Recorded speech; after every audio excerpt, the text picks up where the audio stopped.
we all good with our YouTube streaming, or are you still setting that up? All right. So, just wanted to thank everyone for joining us today at this listening session. So the purpose of this listening session is to really receive input from stakeholders. Stakeholders could be a diverse group, farmers, it could be environmental groups, it could be folks who are living next to these farms as well.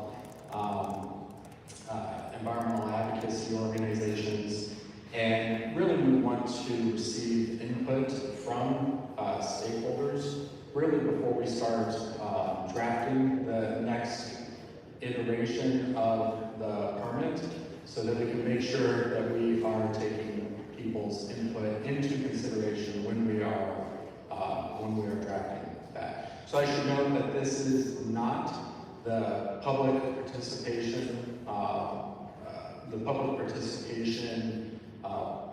portion of the permit cycle, where we actually go out to public comment. There could be a request for a public meeting. For this, this is a listening session. We really want to get input. We're not going to be talking about potential provisions that are going to be in the permit as well, because again, we want to make sure that we are listening to our stakeholders before we really start drafting the permit. But we will have the public participation process hopefully early next year. That's if everything goes well. And that's when people will be able to submit their comments, and then we would respond to each one of them, and then make potential impacts to the permit based on those comments, the drafted permit. So we have another mic over here. So if folks want to queue over here, but essentially what we're going to be doing with this is we're going to go through each part of the permit, so parts 1 through 5, and that's where we will receive input, comments on the permit. And then we'll have a section at the end. If there's anything that we missed, anything else that we want to bring up, we can certainly do that. I'm going to have a person, one of my staff is going to be a timer over here, and they're going to have flashcards. And so we were thinking, giving folks around 2 minutes to speak. This is a 3-hour event, so we could probably give people some more time, and we can go from there. So, yeah, any questions on that format? Cool.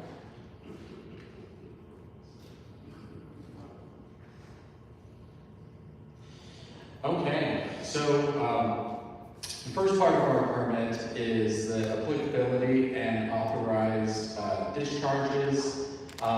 Again, if anyone has any comments or input that they want to give us in terms of part 1 of our permit, we have the section, or we have a mic over there. I got a big book too. 2 minutes up, 3 books. Anybody? Bradley, All right.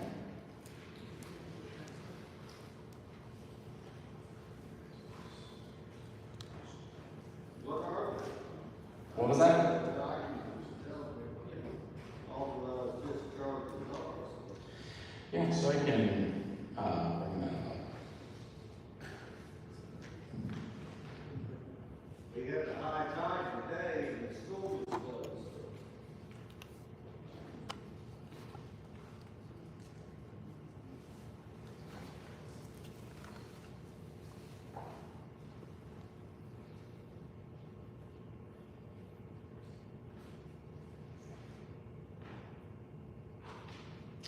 So this is our permit right here. This was the permit that became effective on July 8th, 2020. So part one right here, applicability and authorized discharges. So it talks about permits, when a permit is required, and what are authorized discharges. So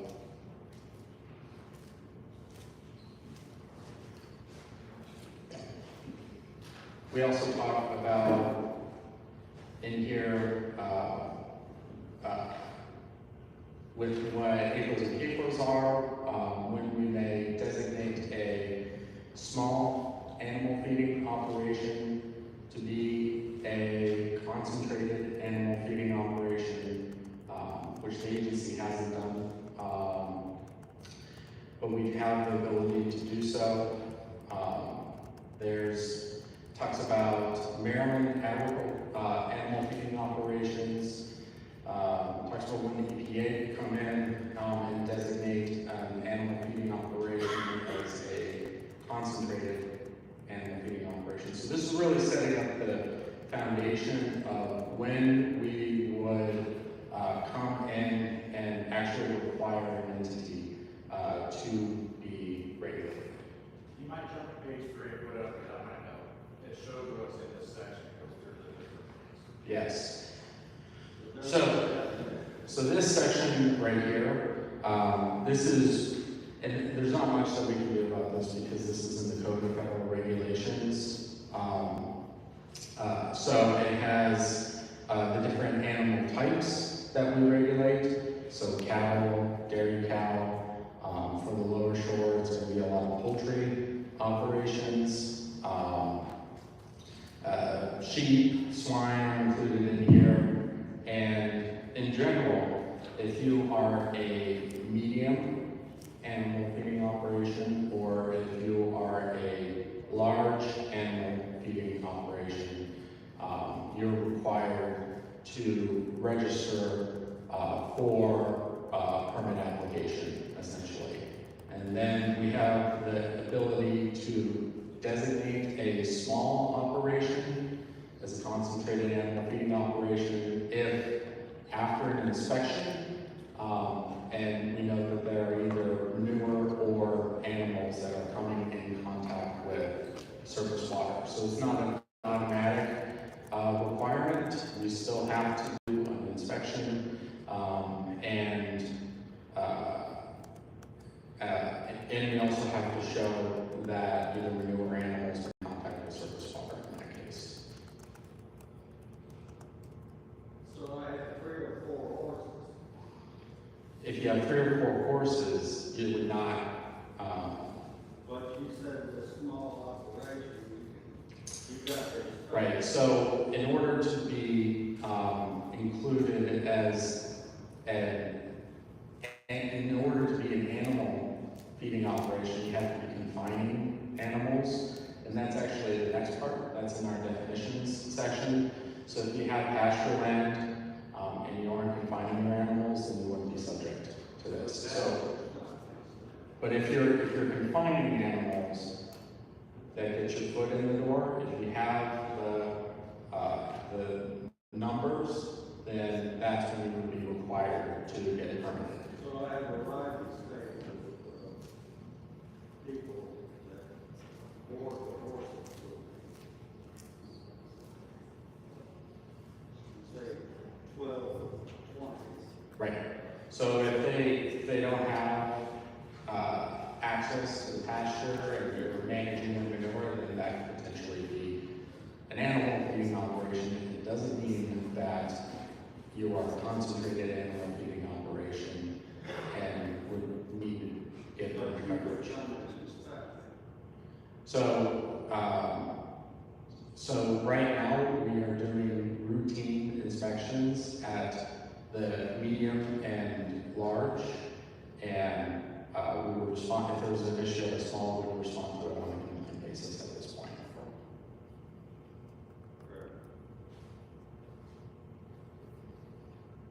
So this is the section that covers the designation. Mm-hmm. So is the permit So it might be good to, since we do have this streaming right now,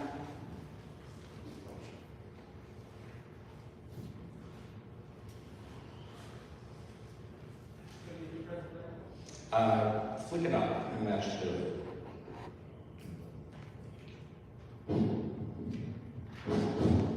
And what's your name and affiliation? Farmer, sir, I'm a poultry farmer in Worcester County, Maryland. No affiliation, just poultry farming, I guess. Okay. So my question is the CAFO permit assigned to a person or the land? Because right now it's working hybrid, so that means that if somebody purchased a farm in December, they have to pay $1,200 fee, and then come next year, they have to pay another $1,200 fee, and then at the end, if they decide to sell after 1 year, that's double whammy again. So, you know, that's 4 fees in 1 year for the CAFO, So for a large permit. yes. So for the first part, the EPA requires that either the owner of the CAFO or the operator of the CAFO can receive the permit coverage. It's either or in that case. So I can, if I have a CAFO permit, I could take that permit and take it elsewhere, because that's the point of the permit. No, it's associated with that operation, but the permit can either be issued to the owners, the landowner, or who owns the buildings. Oftentimes can be a different entity that is actually operating those houses. But the EPA, we can permit either the owner or the operator. You can't permit the operation itself then? Either the owner or the operator can apply to receive coverage under the permit to be registered. To operate on a certain parcel, right? So why can't it be just issued to the parcel and not to the person, so the CAFO permit stays with that parcel for life, or for 5 years, or that's my question or suggestion. That instead of issuing to a person, why cannot be, like if I buy a piece of property, that property has a permit, and I take responsibility of that permit for 5 years. In between that, if they decide to sell, a new owner comes in, they have to register to be part of that permit, rather than issuing it to me personally. It could be issued to the parcel. And it could be the owner or the operator. So Well, that's how it is right now, but Yeah. it's not, like, you know, I can't take it, it's related to the land. I'm issued a permit to operate that chicken farm only, right? So why can't just a chicken farm have the permit instead of the person having it every single time?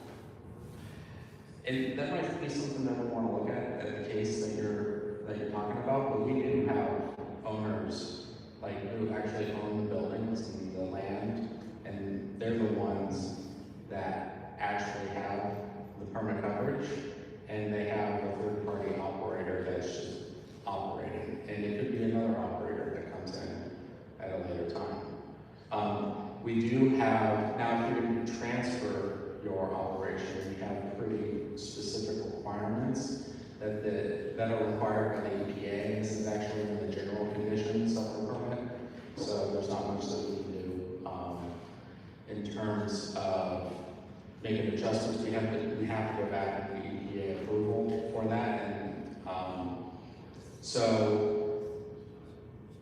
the only way, we do have ways to transfer a permit, and if you want to transfer permit coverage to another entity, it has to follow those steps that are actually in the permit, and then those are currently laid out in the permit as well. Yes, I understand that process, but why can't the CAFO permit just stay with the land rather than issuing it to a new person every time? Because the permit that's being issued is always for the same piece of land, versus, you know, I understand that you issue to an entity or a person, but it's not it's issued for a specific piece of land. So why can't CAFO stay with that land that the permit is being issued issued for rather than going through the transfer process every single time. It's all the information is exactly the same. The only thing that's changing is the name of the operator. Mhm. So why can't we just, instead of making it burdensome, why can't we just stick to the operation rather than going person to person to person?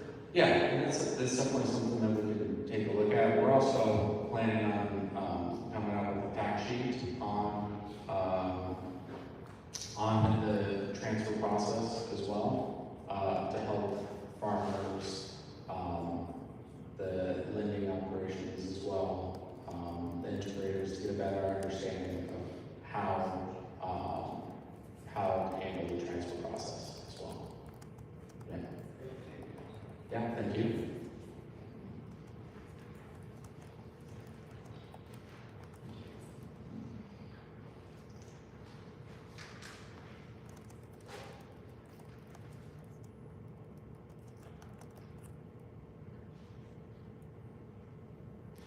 All right, going back to our presentation. For part one, any other questions on the applicability when an entity should be permitted, or any comments on the authorized discharges part of the agreement?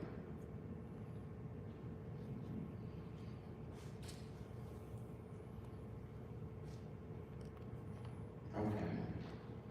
The next part is definitions, and I can toggle back to the permit if it helps. Just know that with definitions, many of the definitions do come from the EPA, the Environmental Protection Agency, and we cannot be less stringent than the EPA. We can always be more stringent, but we cannot be less.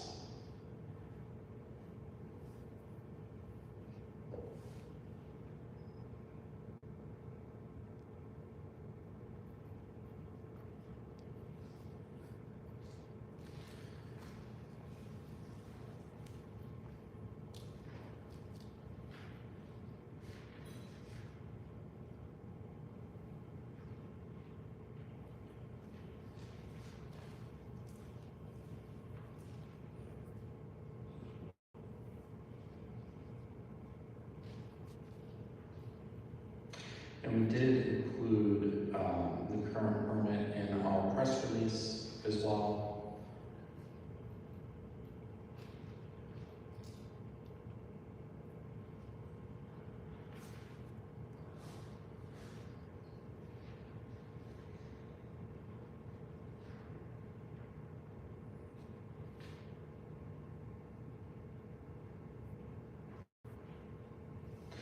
I should note that some of these definitions are also tied to either state law or regulation, and we wouldn't be able to make changes through those in the permit. That would either have to be a change in the law or a change in the regulations,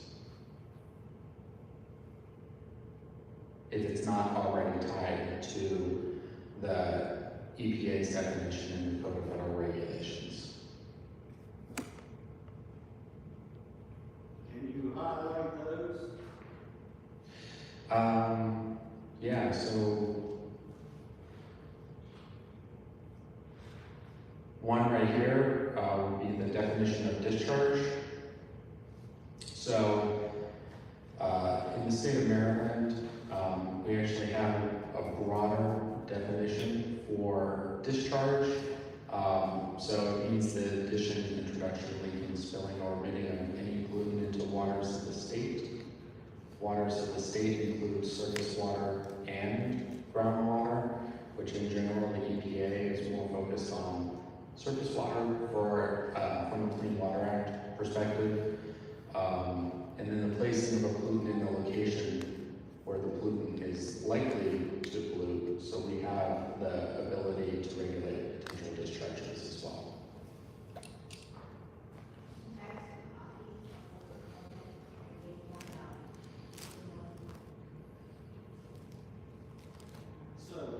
explain the location where the pollutant is likely to, what's that definition?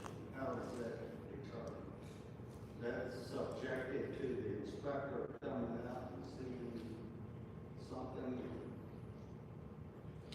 So for that, we would have to look on that at a case-by-case basis, depending on what we are seeing on the ground, but it doesn't have to be an actual discharge, like where you see the discharge getting into surface water.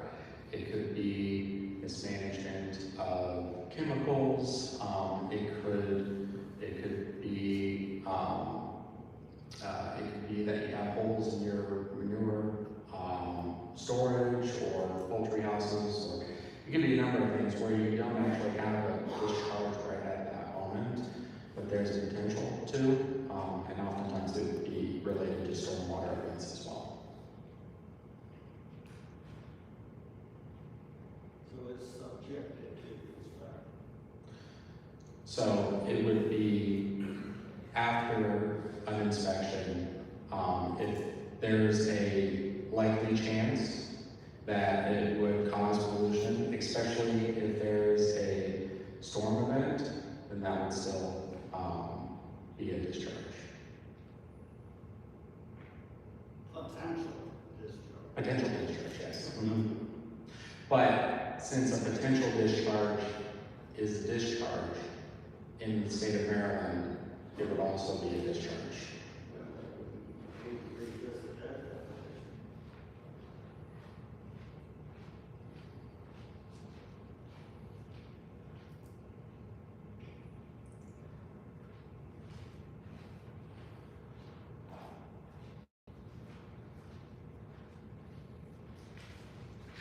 All right, any other questions on the definitions?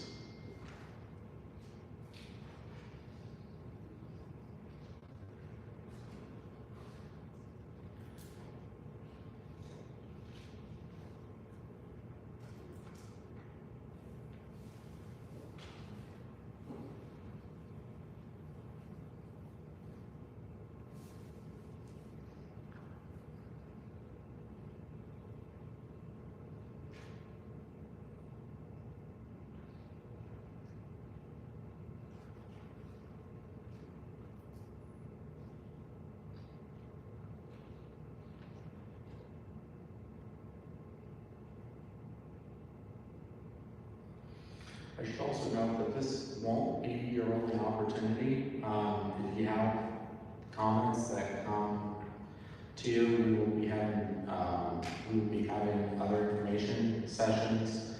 We're going to be having one in Frederick. We're also going to be having one in Easton at the Talbot Community Center.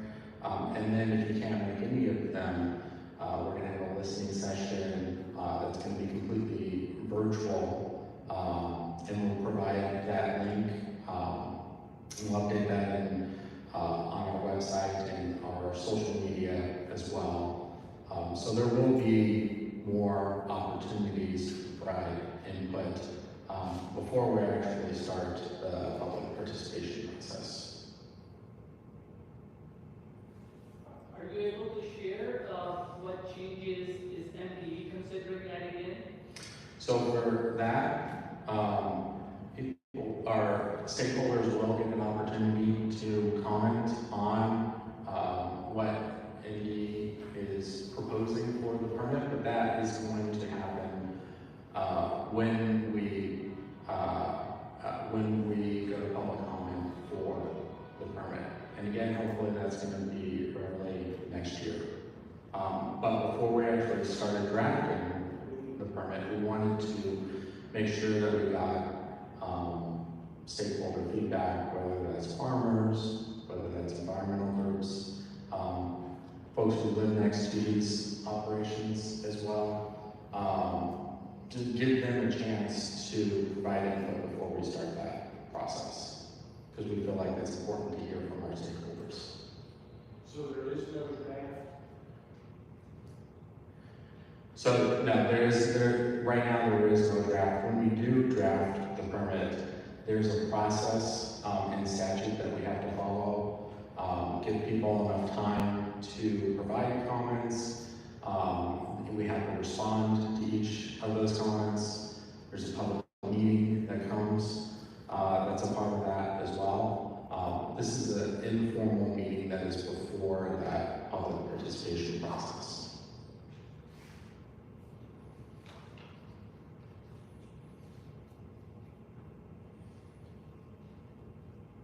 Well, this might be a great time to respond. I have troubles with the monthly or weekly reporting requirements of some of this ridiculous stuff that, it should be a semi-annual or annual report. Yeah, some of that stuff is about ridiculous. That's section 4 is coming up. Yeah. It's coming up. And that's fine too. We tried that. That's what I find it redundant and ridiculous to waste people's time to do these things. If you're putting manure in the shed, you see what the shed looks like and you do it, but that might be on a 6 or 7 week cycle. When you do that, so, why do you need to do it every week or things like that, so. Yeah, so there are various different reporting requirements, whether that's the annual implementation reports, which are yearly, but if it's manure storage or there are different requirements for that as well. Swells. Yeah. So, yeah, I was going to bring this up later, but since we're talking about the Sure. daily water, we're there every day. But you need a report. It's just a check box. And if there's no water, if there's no birds, there should be no water incident. So if there is no water incident, so can we just do it based on incident versus daily?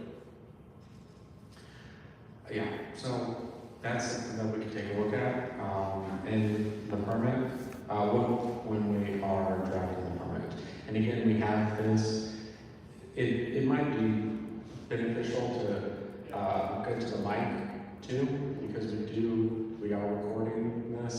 So just so that we can make sure that we capture those and then we can go back to it.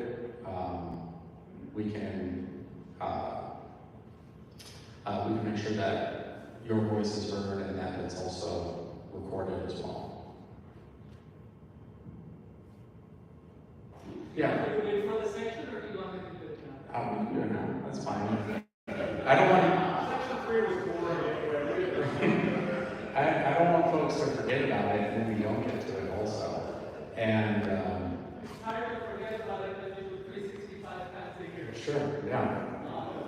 So my comment is that for daily water reporting and some of the stuff that daily inspection reports that are really redundant. We should base them on incidents. So if there is a water spill, all the farmers I know take care of it anyways, but that's when it should be reported on the daily report. Just everything okay, just check the box. Daily, when there's birds, no birds, there's no water in the farm, even those days, that's just redundant and just repetitive for no reason. Yeah. I'm an inspector with some of you may have seen me before. The water line report was not on your 14, it's on your 19.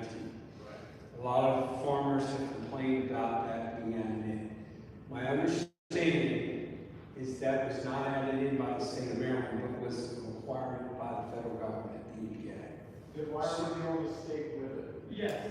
It's not in Delaware. I don't know Delaware's permit, so yeah, I don't know why. I don't know how Delaware got around it, but that's what I was told. Now, We have been telling the farmers on inspection sheets, and we've been allowing it. I would say 95% of the farmers turn their water off in between flocks. So if you turn your water off, you just draw a line through those days until it's back in. That's what we've been doing at this time. So I hope that helps out a little bit by explaining. Technically, but technically, that's a violation of your permit. You may be, you'll understand it, but is it a common theme across all inspections? Yes, it has been because our shop has, we all come out of the same location in Centerville, Maryland. And we've all talked about this. If the water is off, obviously it's a moot point. You can't flood. You can't cause a discharge at that point with no water on. Now, for whatever reason, you're repairing, you leave your water on, yes, you would have to do the inspection sheet. The water's off, you can line through and just say, flock out, water off, and you're done. You've met the requirements. That's how we serve it. I mean, that's a simple solution is when birds are present, all I inspect data is, don't make it, I mean, it's the same thing we teach people.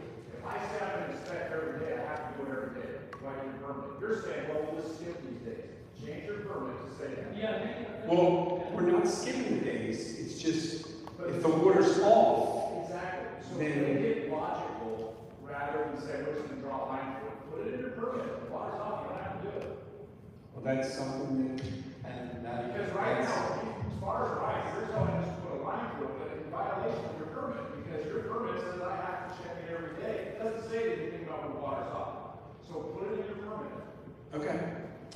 yeah, and that is, something that we would take into consideration, when we go to draft the permit.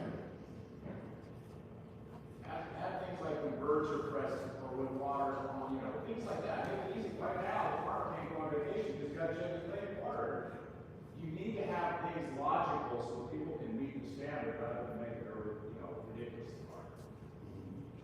That's why we're kind of working with. I know you're working with it. I agree with you. I'm not saying you're big problems. I'm not saying you're big problems. I'm saying permanent. I know, and farmers need vacations, and we see that. Right. But for some reason, you're keeping your water on because you're testing a new line, or you're testing, the new nipples that are going to be there. You're not testing water line, obviously. Yeah, you're going to be, that's what I'm just saying. It's not like.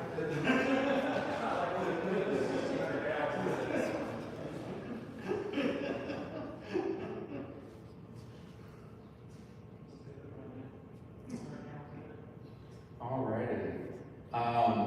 So I heard a comment out there that part 3 was the least interesting part of the permit, but this is actually my favorite part of the permit, that I read every night before I go to bed. So this right here, this part of the permit has to do with the NOI, the notice of intent, required plans, and the registration process. Now I should note, as part of the notice of intent, that largely is an EPA document. So depending on what it is, we don't have a lot of control over that.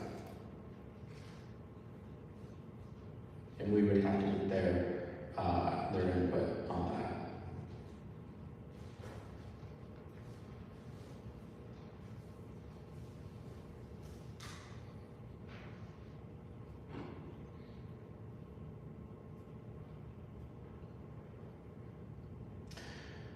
So there's stuff in here like the NOI submittal process.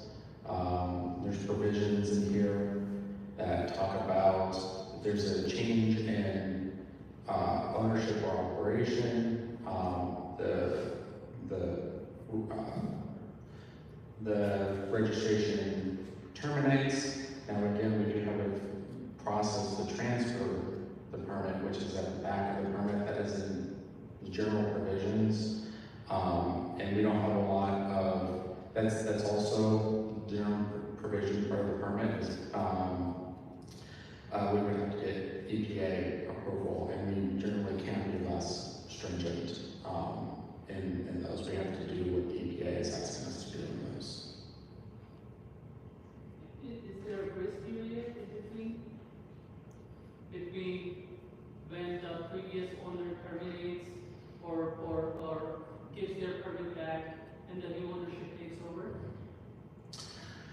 So I believe the CFRs say that you have to give 30 days notice before the transfer actually happens. But the only way, again, to transfer a permit, you have to follow the process that's laid out in our permit as well. So the earlier the lean out, the better. That will help us. And if we know that there's going to be a transfer, we get all of we get the new NOI and which pages the plans, and then we get the required plans. I believe it's after 90 days. Then we can prosecute pretty quickly after that. Got a picture. Yeah, so want me to go there because I already talked about this or could I comment? Yeah, and again, since we are recording this, you might want to hang out in this general area right here.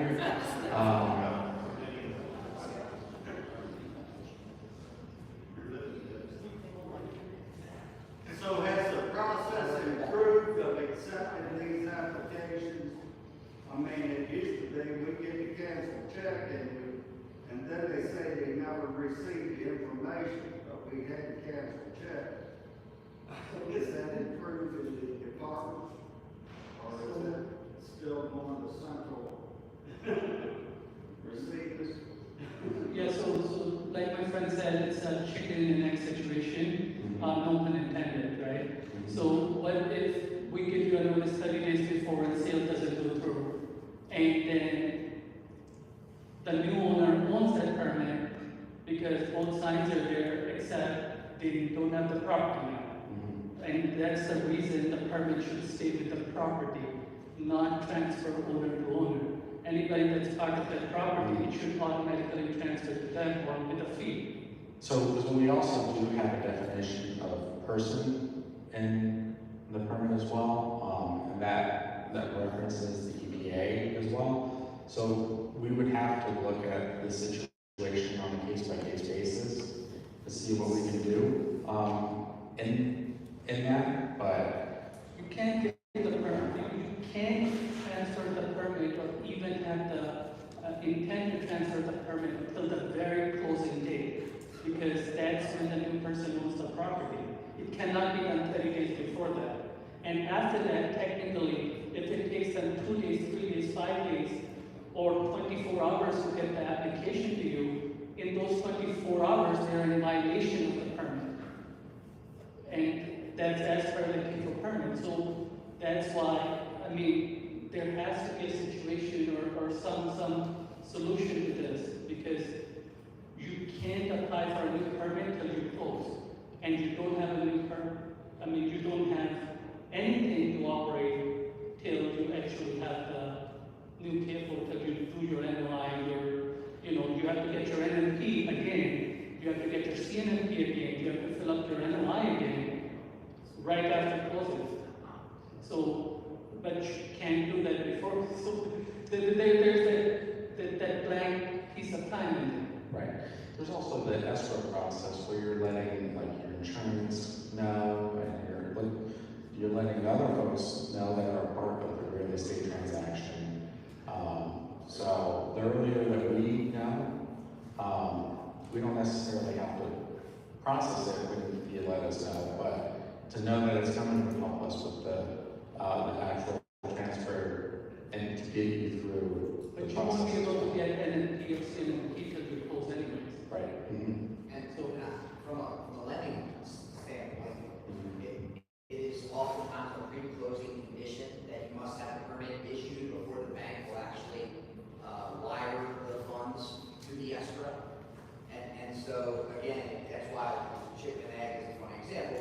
it's sort of a theory versus real world application where the bank needs a permit in hand to effectively know that they're going to get their repayment. But the permit cannot legally be issued until the buyer signs the deed to transfer. And so there is this sort of no man land where you're either acting out of compliance, right? Unintentionally because of the language. Right, so the 30 days is just providing notice, it doesn't mean that the permit, the registration is actually transferred. So, yeah. But you still don't, you can't inherit the process of the MPC and the NLI during that time. Even if we give you notice, nothing, and lately MPD has added an inspection in there to a physical inspection before transferring CAFO.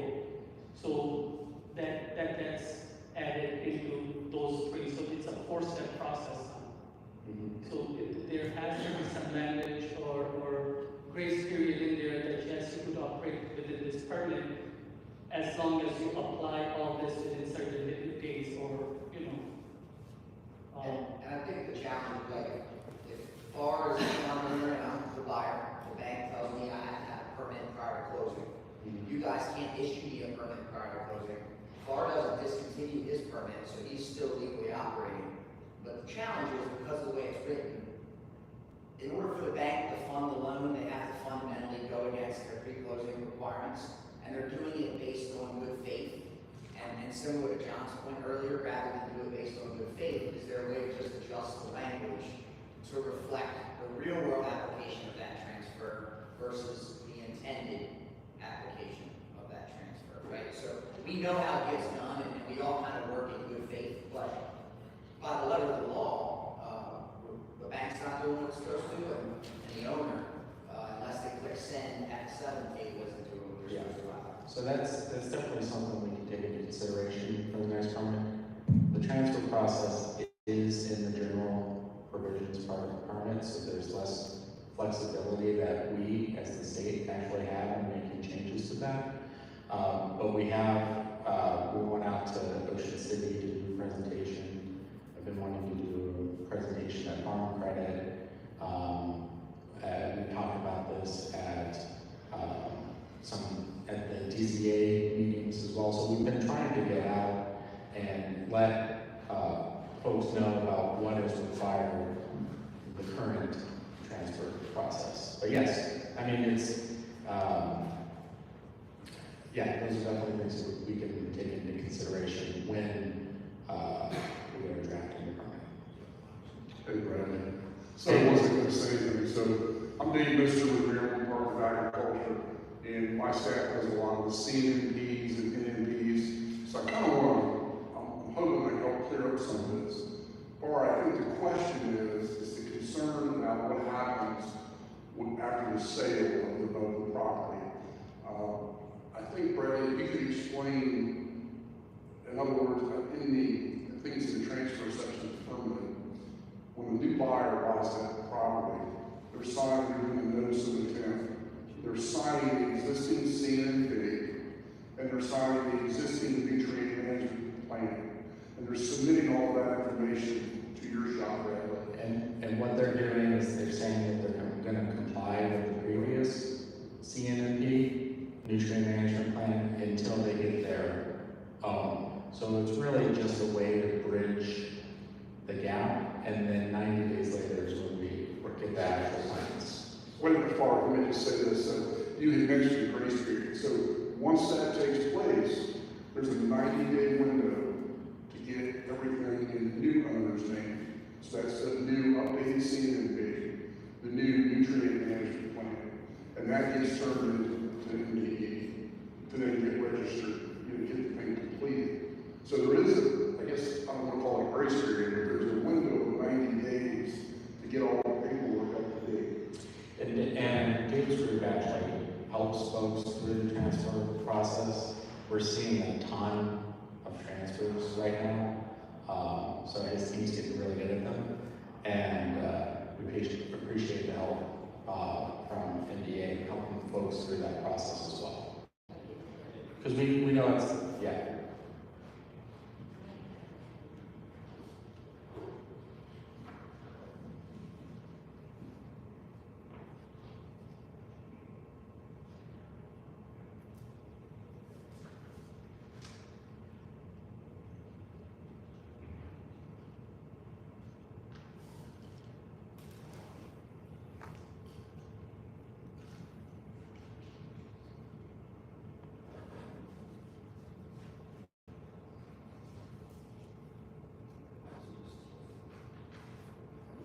So in here, we also have, this is more something that we see on the dairy side, so this might be more relevant for Frederick, provisions for emergency application of manure. Any comments on Better spread it on the field and let it overflow. that? So, okay.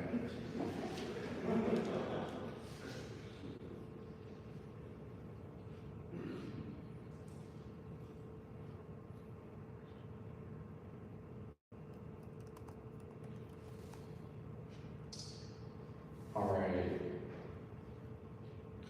So here we have the inspection and record requirements for land operations.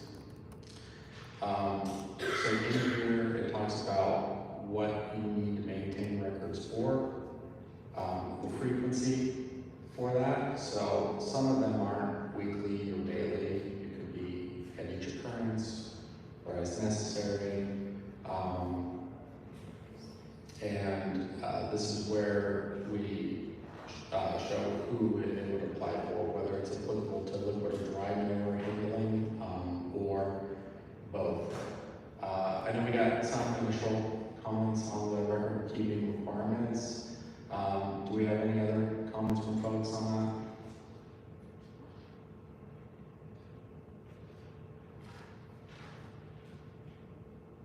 Some of that weekly, I'm still concerned about.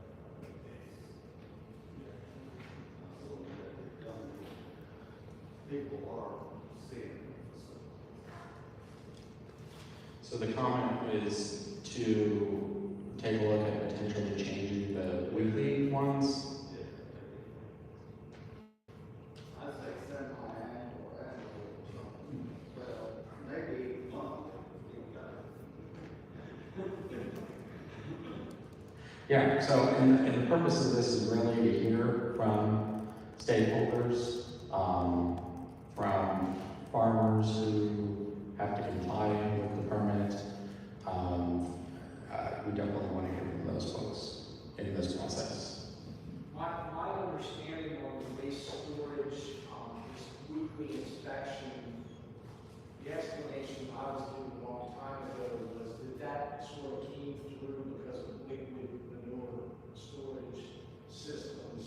And, obviously they need a little more scrutiny than dry stack manure shed of a poultry operation. So maybe in the permit, I can certainly see the argument for a liquid containment system, needing a weekly inspection. And when you get the poultry manure waste storage in a building undercover, I think weekly seems a bit extreme. So I'm going to ask you to go over here, just because we do have folks that are looking in on the stream. It's a good comment also. Would you be able to repeat it over here?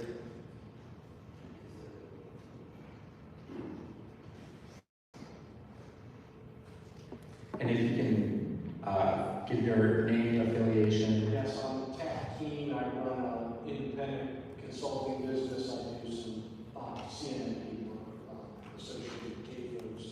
And what my comment was, it was at least my understanding from somewhere down the line that when some of this original permit language came out, that the weekly manure storage structure inspection requirement was sort of a follow-through because of liquid manure systems. And I think, especially in this area, most of the stuff is poultry, and when you look at the poultry manure containment system, it is nothing of that sort, and it does seem a bit ridiculous to be pinning somebody to a weekly inspection sheet on, I think something like Charles Otto's comment of maybe, semi-annually or quarterly or something like that would probably be more appropriate in a situation like that.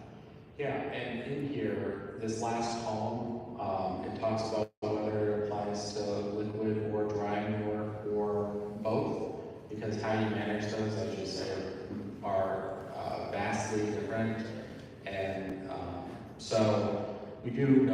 months have to be both. And then at the bottom, since most of it, the specificity for these 3 ones are for liquid, we do have requirements that only apply to liquid and not to dry. And there are no requirements that just apply to dry. It's more, we have requirements that just apply to liquid manure storage.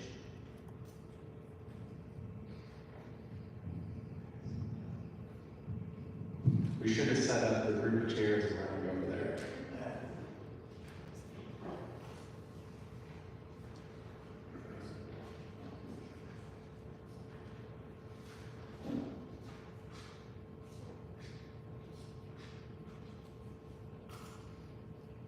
I actually think we're getting into this special conditions because we're getting into the 9 minimum standards for the permit, which are minimum standards. So let's go to the permit on those.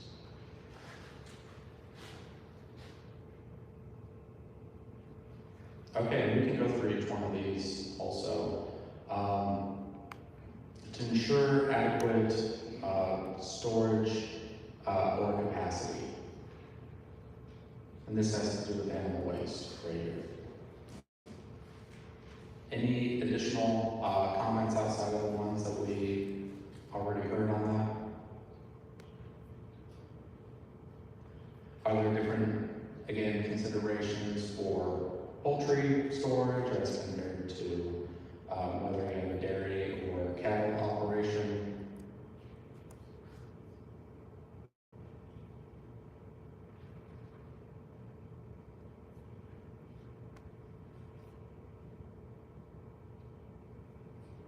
All right.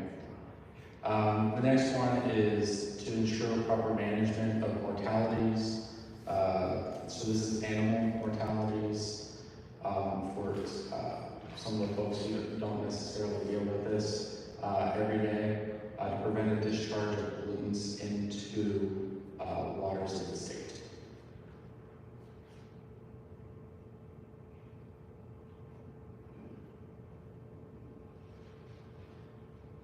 Is there anything around this that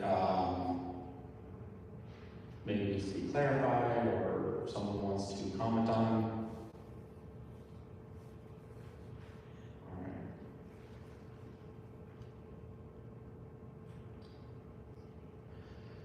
So, oh. To prevent direct contact with confined animal surface. Is there a number involved in that? I got some folks with some ducks that are, they like to keep them floating because it reduces the predator damage. Is there is that come into this issue, or is there a number involved with that? So for us, in general, and we do have a definition of this in the whole separate training, you first have to be an animal feeding operation, which is, there's a number of ways, but in general, you're confining animals for 45 days, and generally, if you have a pasture situation where animals have access all the time to that pasture, they wouldn't necessarily have that. So we would have to, if there's a question on whether someone should be permitted, they should definitely reach out to us and we can help them through that process. Is there a number? For that, so the part that I mentioned before with the smalls, it just says animals coming in contact or manure coming in contact with surface water. So there isn't a number that is specific to that regulation. Thank you for your. Mhm.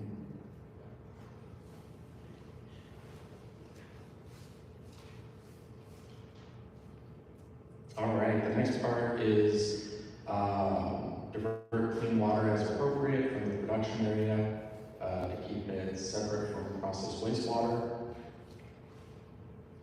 So in general, since we have some folks that don't necessarily work with the Clean Water Act every day, you want to keep clean water clean, and you want to divert water from the production area, or if water is coming in contact with the production area, that you're capturing it somehow. And to make sure that the stormwater is separate from processed wastewater as well. It's interesting, you have in that part there that when the cable is in operation, so that doesn't have to take place every day, but only when operation. Yeah, so the comment was right here, on all days the cable is in operation. What do you mean by that? It's not in operation if the animals aren't there, so when they're in between flocks, it's not in operation, is that what that's saying? So if we look at whether they're active or inactive, and if they still have manure on site, you still have, there is still a regulated entity or a regulated component of that permit. So just because you don't have animals on site, there still may be parts of the operation that are regulated under the Clean Water Act. So I have a pump to capture this water off of the operation, and the geese come in. Who's responsible? So this is, so we regulate the animals that are in the table that I listed before, and that is not wild animals. Well, I can't shoot them, but I'm going to September. That sounds like a DNR comment. We've been trying to figure out whose geese they are for a long time. State's geese, farmers' geese. Well, I bring this point up that you can give it some consideration.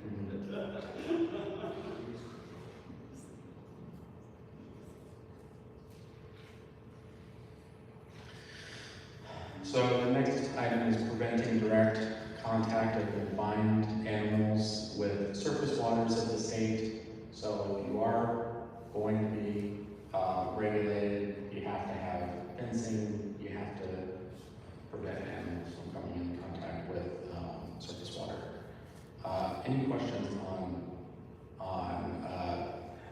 number 4?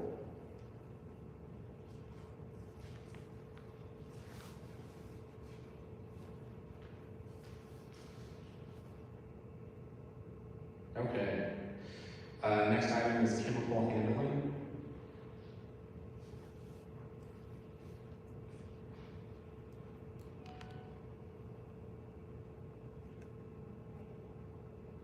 Yeah. I noticed nobody wanted to sit in the front row besides Dave over here.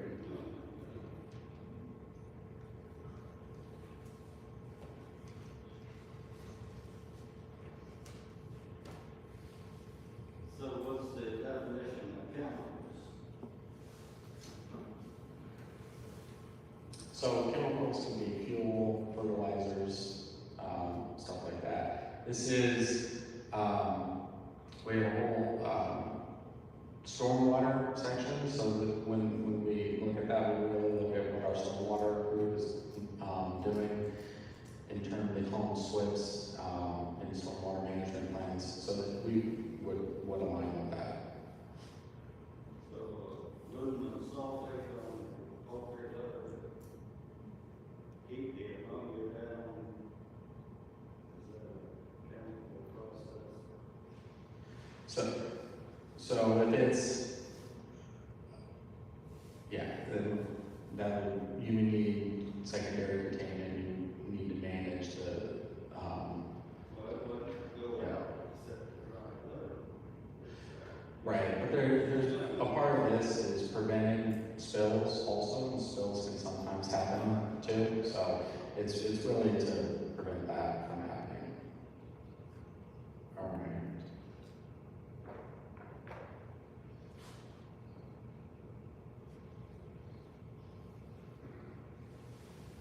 Any questions on conservation practices to control nutrient loss, including site-specific conservation standards?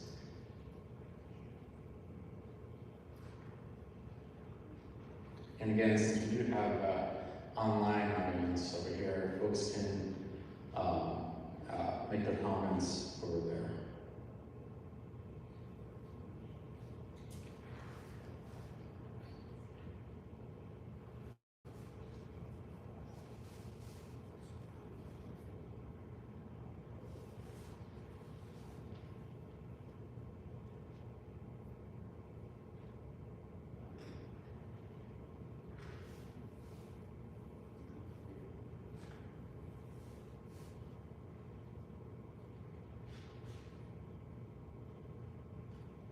Any comments on temporary storage?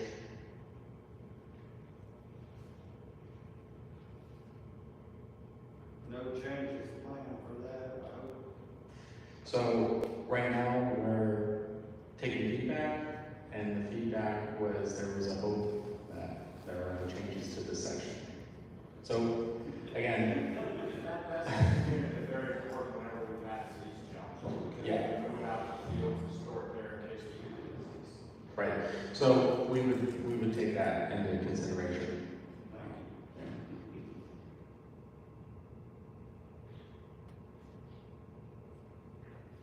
All right, next item is protocols for manure and soil testing.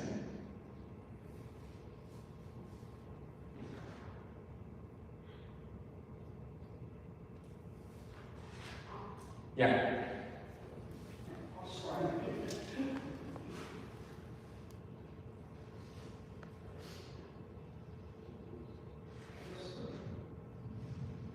It might take a second to warm up. I guess you got past that, but the 14-day thing, and then you have the thing below it that says about that you can follow an NRCS standard or MDA. I guess the question I have is then why is the 14 days even in there?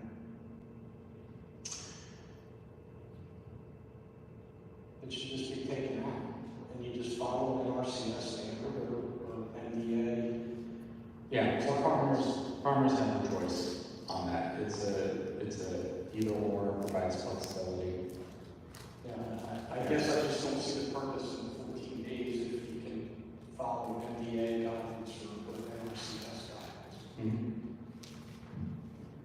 Thank you for the comment.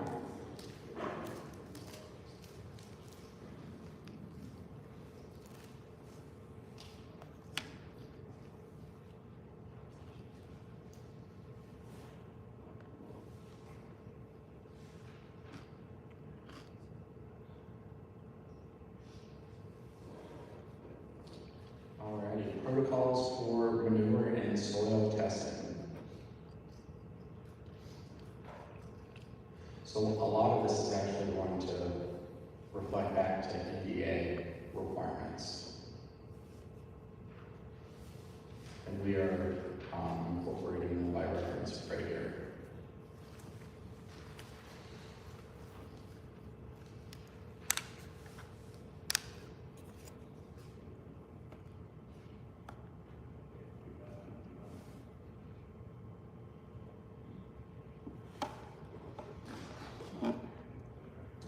Alright. 8 is protocols for land application of manure and wastewater.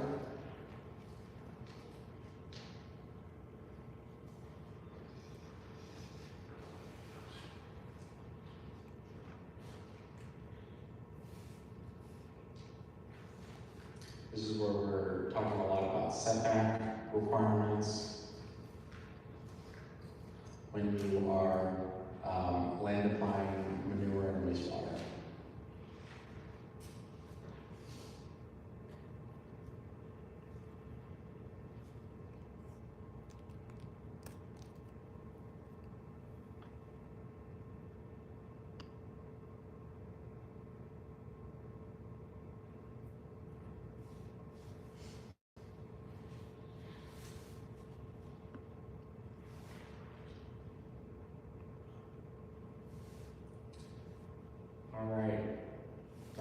setbacks?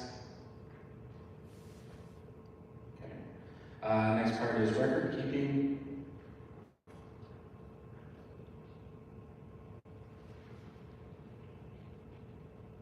What are the requirements for the record keeping? Is it estimate of what you're taking out, or the volume that you're taking? I mean, it's challenging, we don't have scales. So, I didn't get all of that. Would you be able to make a comment over there? And also help our online folks?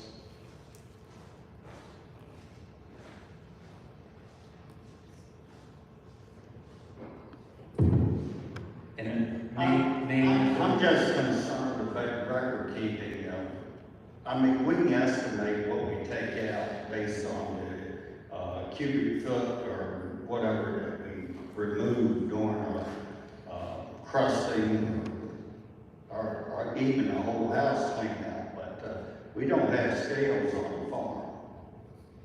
And that'd be a challenge, and we certainly don't want to ride up and down the road with this material to bring it back to the same place it originated from. So I'm just concerned of what the requirements are there. I think so far it's been decent that we can estimate of what the accumulation of litter is during a flock and the number of days you keep them and all that. So I just don't want anything to change in that regard to create a problem. Yeah, and for the audience, so maybe some folks who don't know, for your name and affiliation. Delegate Charles Allen, representing District 38A, Somerset, Worcester, and Montgomery counties. All right, well, thank you. And a poultry farmer, former poultry farmer. Well, we still have a contract, but we haven't had chickens.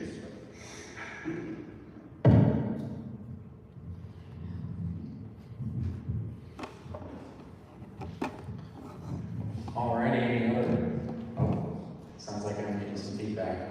Any other questions on record keeping, comments?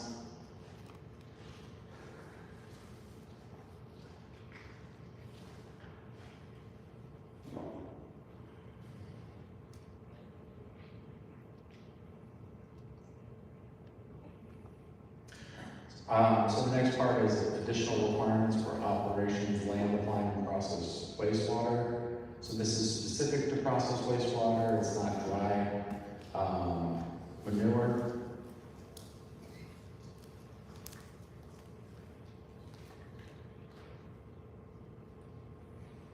Talk a little bit about best management practices in here, or setbacks.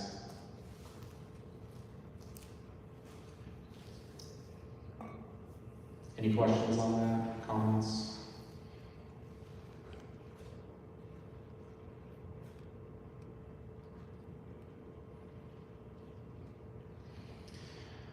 All right, next topic are other best management practices. So this will include odors, outdoor air quality, among other items.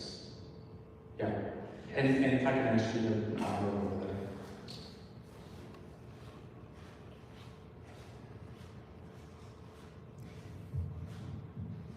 Good evening, my name is Michelle Chesnick. I am a family poultry farmer, have been for the past 35 years.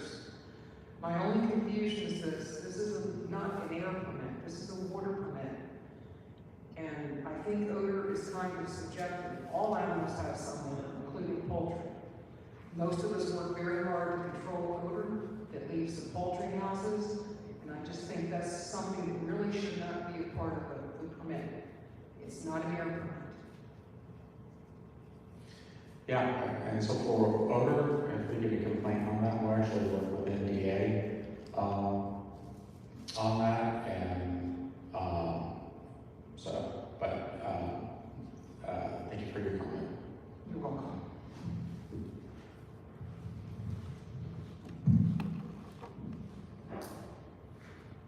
All right, any other questions on other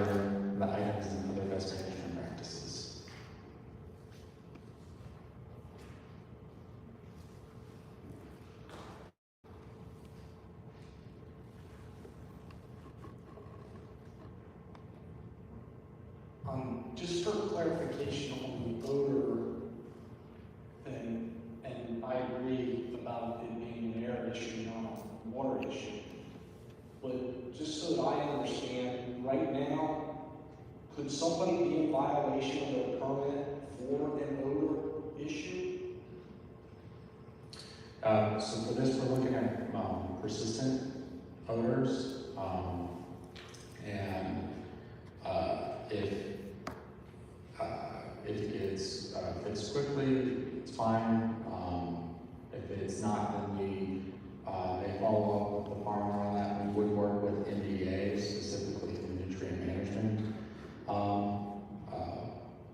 part of NDA as well. But again, we would have to assess that on a case-by-case basis, depending on what we're seeing in the field. So we is do- that a yes? I mean, So- if somebody could be violating? So we would have to look at it on a case-by-case basis. We do regulate nuisance odors, and so it possibly do.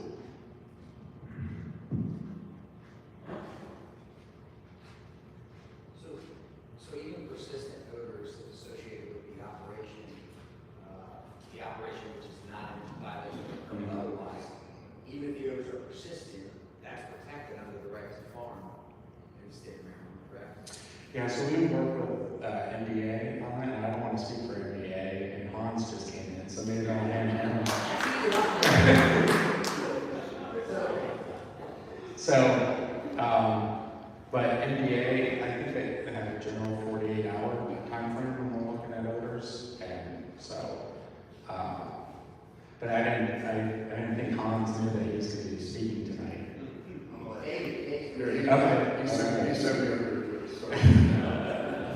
Not to contradict NDE's issue with odors and that sort of thing.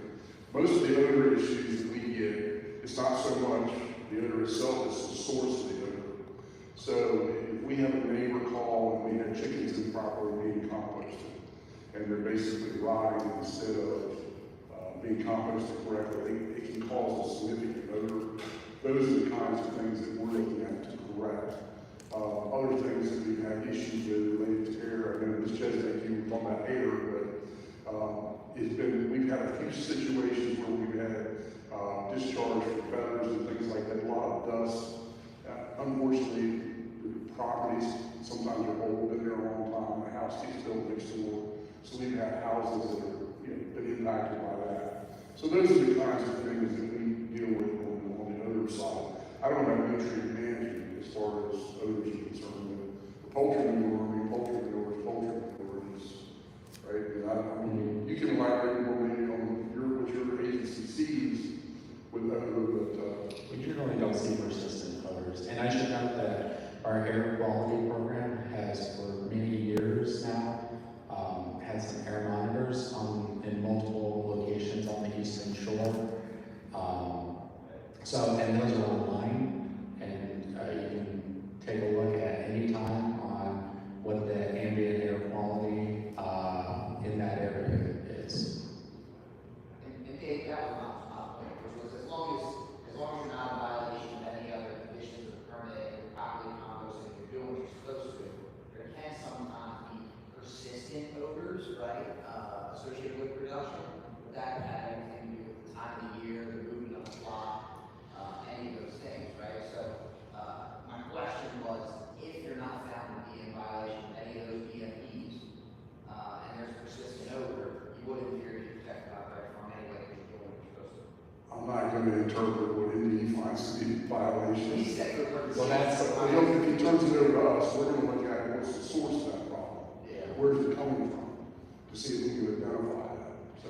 And if it's And I understand because the smells that are associated with ag production are familiar to ag neighbors, they're familiar to ag producers, right? They're familiar to ag stakeholders. But you alluded to a new neighbor, right? Your neighbor, your house comes in.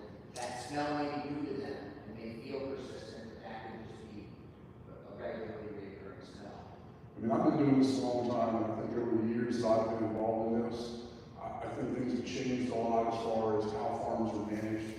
And the odor issue doesn't seem to be an issue unless there's a significant problem going on that we can identify. Yeah, and so we would send out an inspector. It happens on occasion. And typically around when land application is happening. And if it's associated with the CAFO, we would probably be the lead on it. If it's not one of our permanent sites, it's just a wheat farmer or something like that, we would refer that over to NBA to handle that.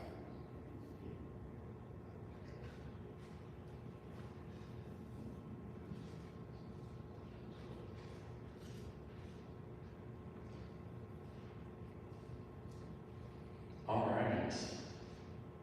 Any other questions on other best management practices, Hans? Nothing? Okay. The listening session is for us.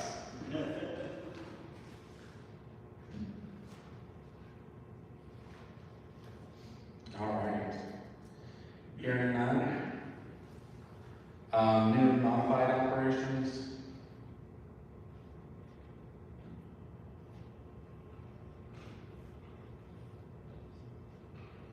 There's a couple items in here, and it depends on what animals you have in some situations.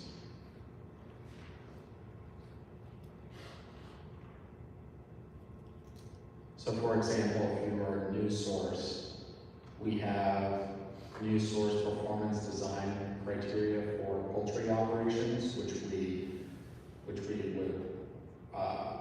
and we just had this actually come up at a news site where if you're going to be putting in new houses, if there's a news source, you have to make sure that you're following these items right here.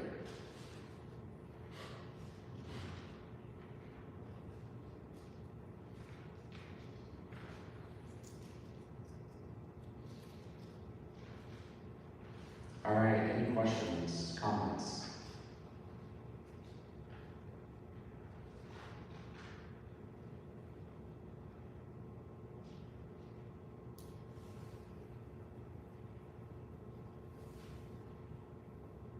Okay, the next item is change in permitted operations.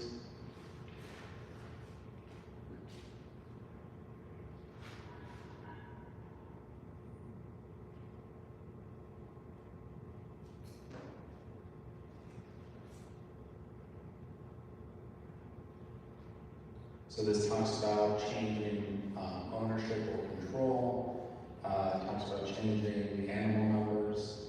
If you're going from a Maryland animal feeding operation to a concentrated animal feeding operation or vice versa, whether you are going from a no land to a land, yeah. And I'm gonna ask you, we'll set the podium right in the middle, towards the back next time.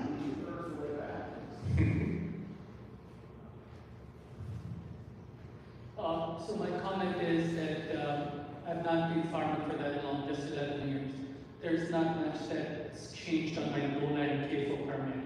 So would it make sense to have a separate no-land or land CAFO? Because no information changes on my permit unless information that needs to be added as a requirement by the MDD. So would it make sense to separate these two permits? Because, you know, even after reviewing after 5 years, there's no change. There's nothing added. There's, you know, it's the same permit, same information for past 2 cycles for 10 years. And so you're talking specifically about the nutrient management plan, not the CMP for this? Yes. Okay, yeah. So for that, we would have to work with our partners at NBA because some of the timeframes are in there in the requirements. And it might, and I want to speak for NBA, it may require a regulation change in COMAR for those timeframes, but I would point to NBA on those. Well, we got you here, it's just take care of it now.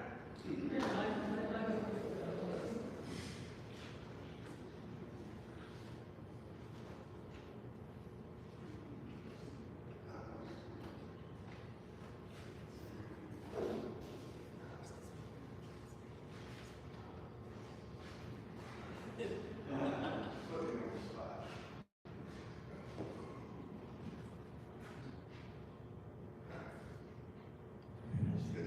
So, if I understand the question, the nutrient management plan to run concurrent with the permit.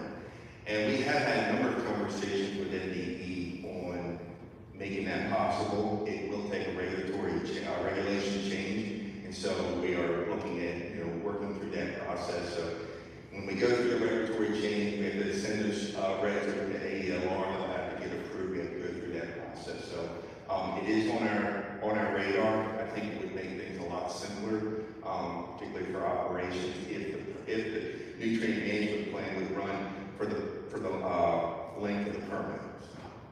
And in general, our permit can't be less stringent. Our permit can't be less stringent than the requirements that are set in law. We can clarify, we can add, but we can't be less. On that, we do know that neighboring states, their nutrient management plans do not expire unless they change the size of their farm. So that's something we're looking at in Maryland. We got 20 years.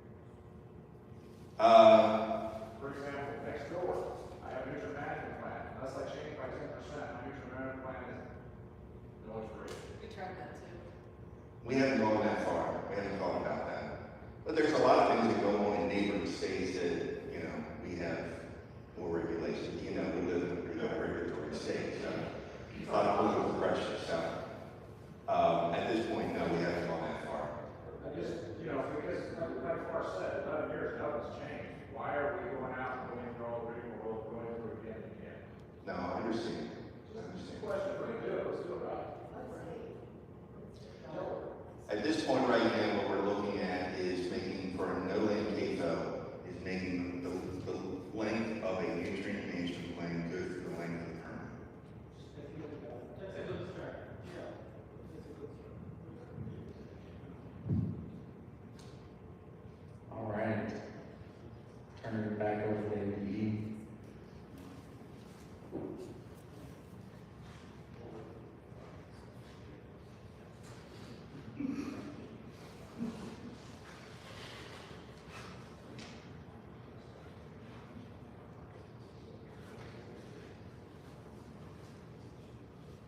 And I think we have another comment, or, I tried to keep this exciting.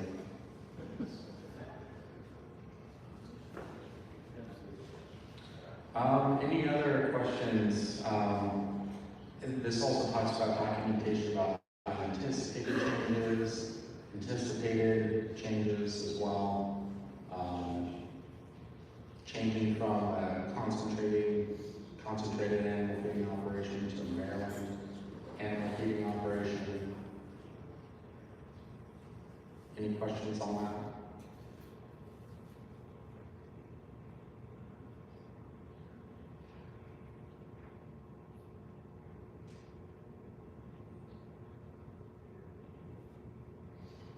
And again, this form is more taking input before we actually drop the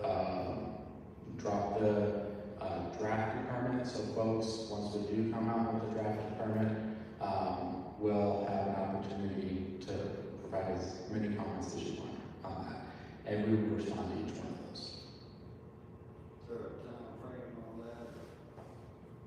So, still have to draft it. We're hoping early next year, if everything goes well with that.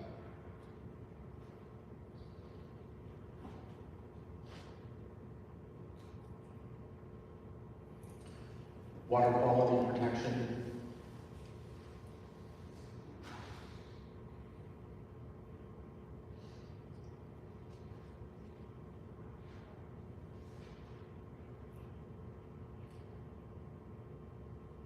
Okay. All right, monitoring and reporting. We have heard some items on that.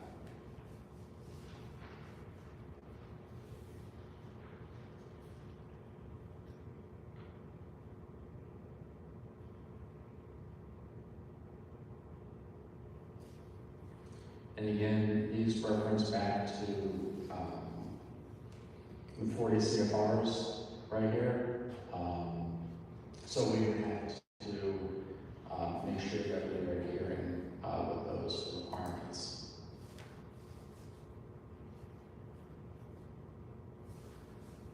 All right, any questions on annual reporting? And this is the reporting that goes to NDA, whether, and specifically on a concentrated animal feeding operation annual implementation report.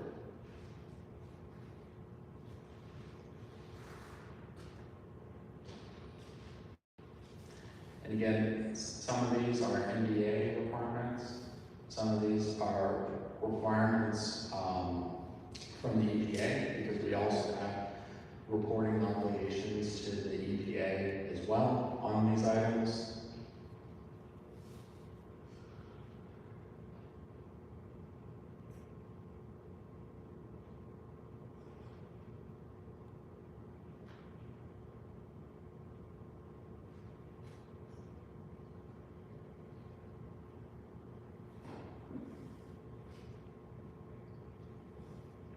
Okay, signatures and reports.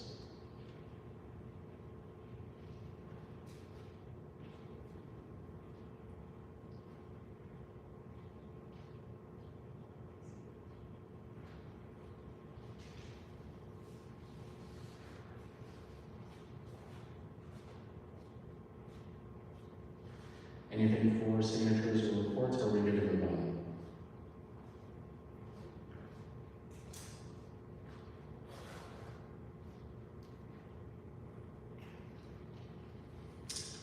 Report submission.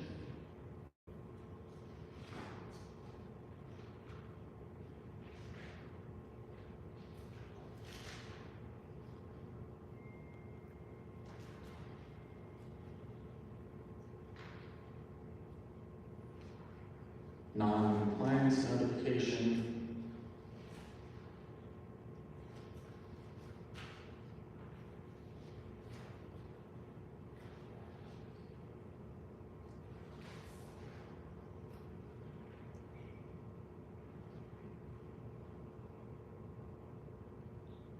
Okay, here nothing. Demonstration of an upset.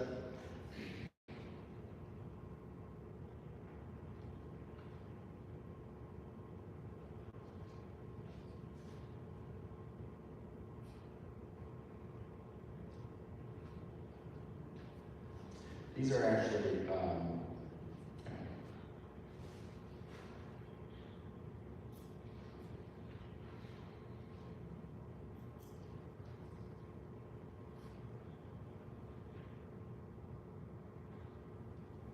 so part 6 talks about violation of the permit conditions. So that is generally NDE's process. But we really wanted to get input on parts 1 through 5 for this. But we will also be taking comments on anything else that you want to talk about.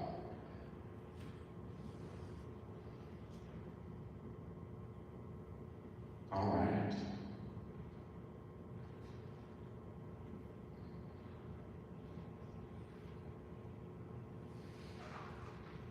Okay, so hearing none, I think that actually concludes our listening session.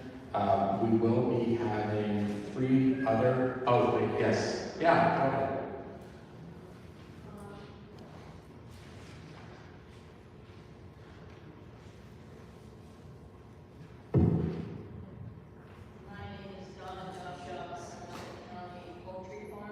I recently had one of my inspections, and during my inspection, on a no-land application, and I was told that there were possibly going to be some new regulations where I would have to inform the farmer who's farming my land that he could not use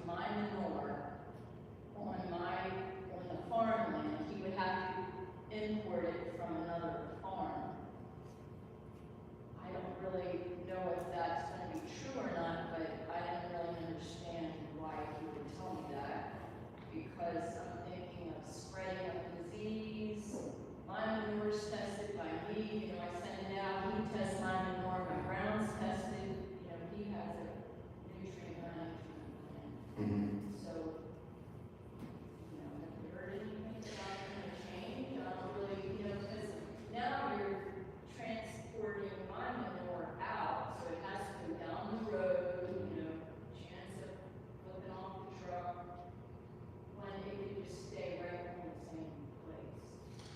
Yeah, so we're gonna be coming out with some more guidance on that. We have seen some situations where, folks are exporting and then importing from another operation, so we're really trying to get a better handle on that.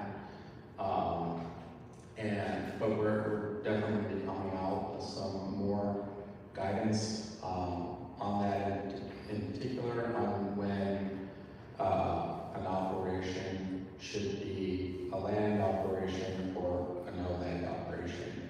If that was something in one of your inspections, it might be good to have a meeting to talk about the specifics with what you're talking about. We had I'm no land.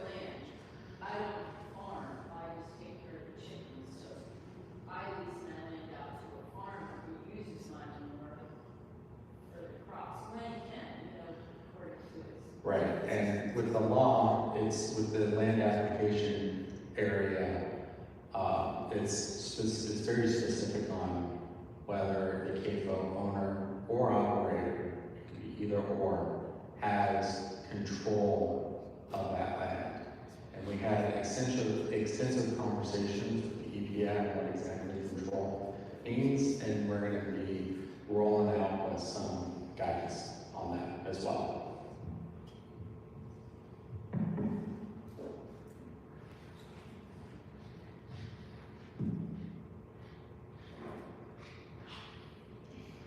All right, any other comments? We didn't hear from folks in the back over there.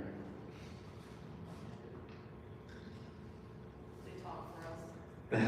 That's fine, yeah.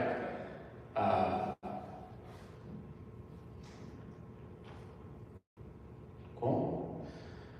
Well, just wanted to thank folks for joining us. We are actually going to be having 2 more of these sessions. One more, one of those is going to be in Easton at the Talbot Community Center. We actually, I know NBA has had meetings in the curling meeting room there, but there's going to be ice there while this meeting is going to be taking place. So unfortunately, we had to choose a different room to have our meeting. So it's actually going to be in the live oak room, and that has a capacity of 90 people. Then we are going to be having another one up in Frederick that's going to be we anticipate getting a little bit more dairy operations, cattle operations up there. And then if folks can't join any of those meetings in person, we're going to be having one virtual. We're going to be distributing the link on our social media, updating the website, distributing that link through our stakeholders as well. We just have to, it's on my calendar, but we just have to make sure that everything is working because we could potentially anticipate a lot of people on that meeting, so we just want to make sure that we can handle it. And then we have copies of our press release with the dates for those and addresses and where everything's going to be. And if you have any other questions or want to chat afterwards, I'm going to be here until 8 o'clock. Possibly, unless everyone else leaves, then I might head out a little bit early. So, but I'll make myself available if folks have questions. And again, we felt it was very important to get input before we actually put pen to paper and start drafting the permit. and we felt like it was important to get stakeholder feedback on that. So, folks will have another opportunity to comment on the new permit when that permit drops. All right, thank you very much, appreciate it.